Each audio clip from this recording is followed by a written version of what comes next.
Welcome back to episode 25 of Storefront Strategies. Today's episode marks the start of something a little bit different as we dive into the journey of opening Box Brand, a new venture I've launched to bring custom merchandise to life in a brick-and-mortar setting.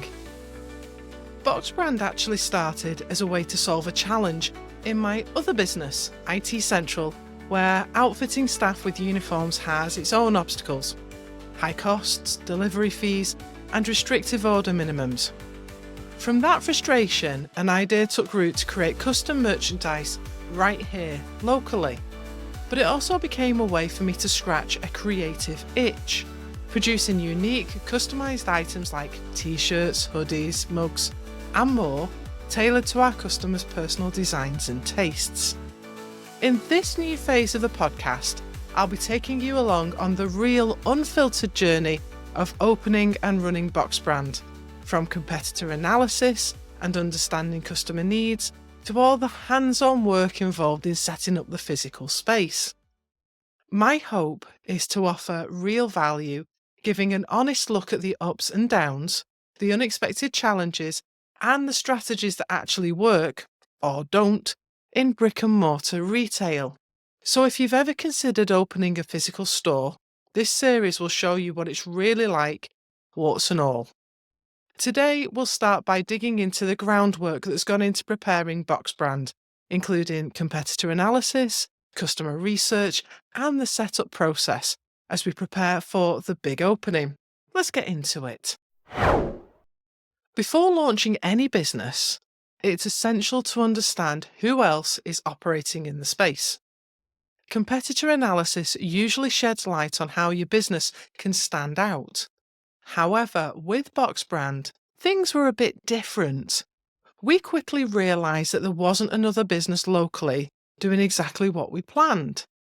The only comparable offerings were online stores, companies solely catering to other businesses, or individuals running smaller home-based ventures.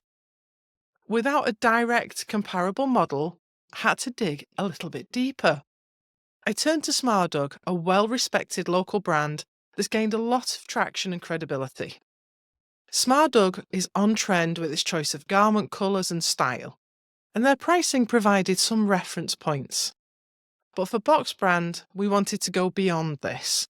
We wanted to bring customers into the experience itself, allowing them to customise products with their ideas and preferences. To test the waters, I took Box Brand out to a few events, including a farmers market, a food festival, and a music festival. These experiences became invaluable. They were like focus groups, though the participants didn't even know it. Through conversations and observations, I learned that people loved the idea of putting their own ideas onto products, but even more than that, they wanted to be part of the design process. This was huge for us. It told me that there was a genuine excitement for a brand that could offer a collaborative, hands-on customization experience. One of the key insights from this lack of competitor analysis was discovering a gap in the market for locally themed products. Elgin, despite being a well-visited place, doesn't have a tourist information centre, nor does it have many options for purchasing Elgin-themed gifts. This pointed to an opportunity that could be central to Box Brand's purpose and identity. Through these events and informal surveys, we also honed in on the language our customers used. They spoke about wanting one-of-a-kind keepsakes and personalised gifts rather than just custom merchandise.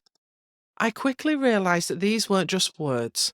They were expressions of a desire for a personal connection and meaning in the products that they bought. Listening to customer language helped shape the entire direction of our marketing. By mirroring the words our customers were already using, we could communicate more effectively, creating messaging that truly resonated. It was a reminder that customer insights aren't just about numbers or trends, they're about paying close attention to what people value and incorporating those values into the brand.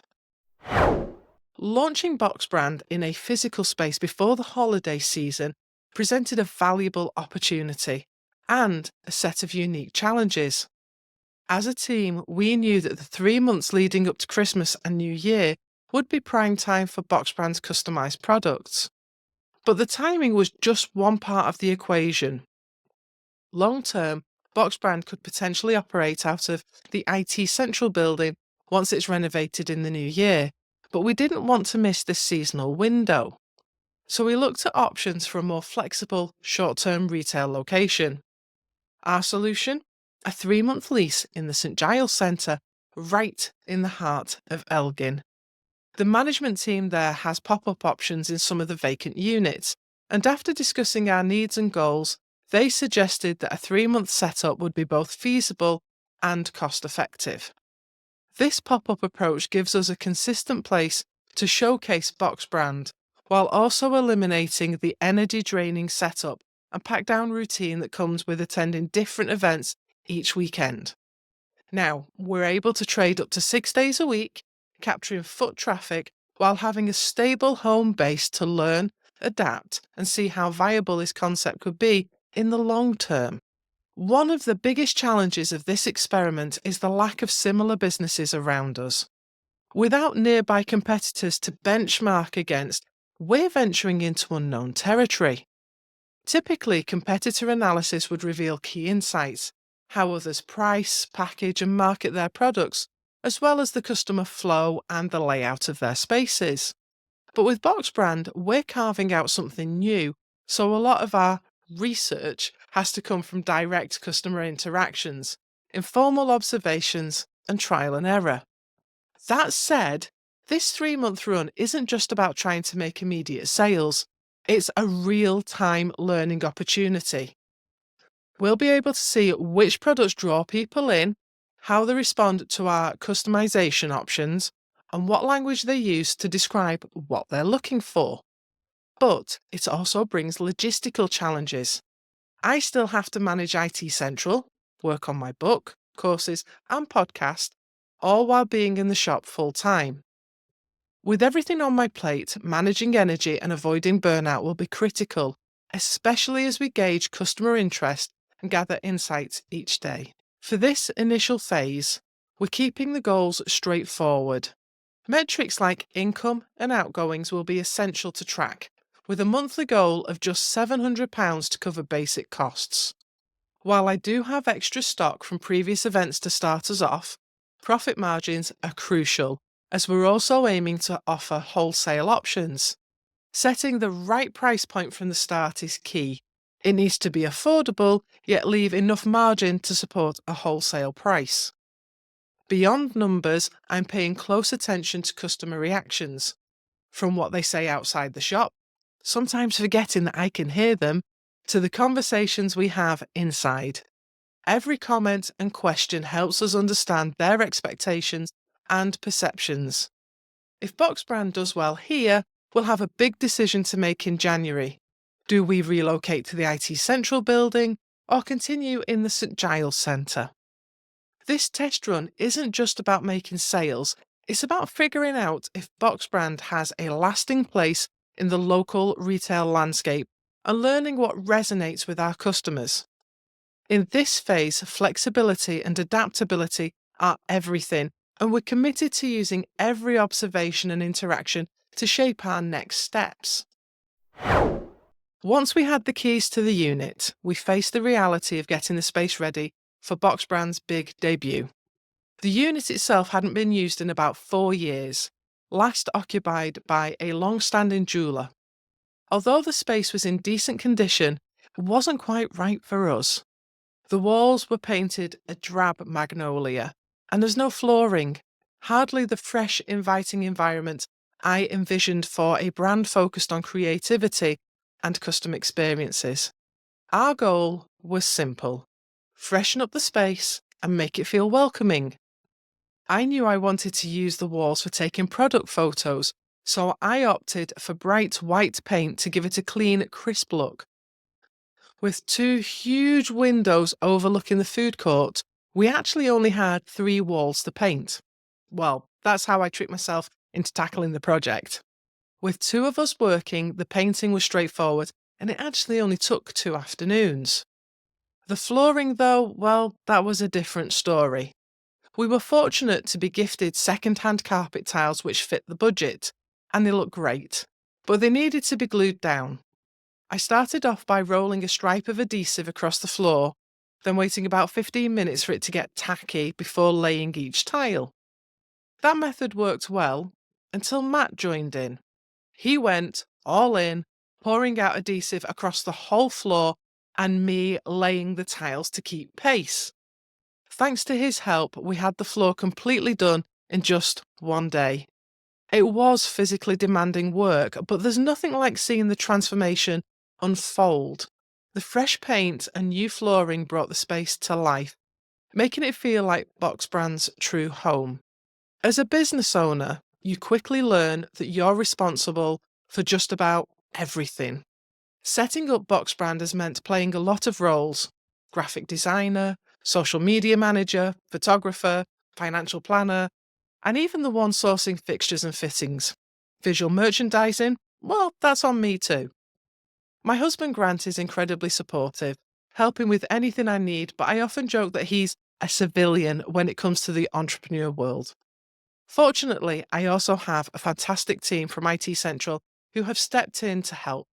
Susan's done the stock take and will cover for me at the shop when needed, while Matt has taken on visual merchandising and shop flow, and Brandon has handled IT and helped with some of the heavy lifting. Even with the team support, it's a balancing act. Moving furniture around to find the right layout has been a process of trial and error, and I've leaned on Grant's patience as I've rearranged things more than once. I found the setup stage exciting though, seeing the space come together piece by piece, knowing that each decision, each detail is part of creating an environment that our customers will love. One thing I've learned in 30 plus years of retail and business is resilience. This isn't my first rodeo, and thankfully there haven't been too many surprises along the way. The team at the St Giles Centre has been unbelievably helpful, which is rare when you're working with a commercial lease. Instead of simply handing over the keys and leaving us to it, they've been supportive every step of the way. My advice to anyone setting up their own business: don't be so rigid that you can't adapt. I'm always open to moving things around if something isn't working, and I treat each day as a learning opportunity. It's better to experiment, make adjustments, and learn than to be stuck in a setup that doesn't serve you or your customers. Being adaptable has made a world of difference as we prepare for Box Brand's launch. As we wrap up this episode, let's recap the journey so far. Launching Box Brand has involved a lot of groundwork, from researching the market and listening closely to what customers want, to testing our concept in a physical space with our 3-month lease experiment. We've learned that market research, adaptability, and the willingness to get hands-on are essential elements in setting up a retail business, especially one that doesn't have a direct local comparison.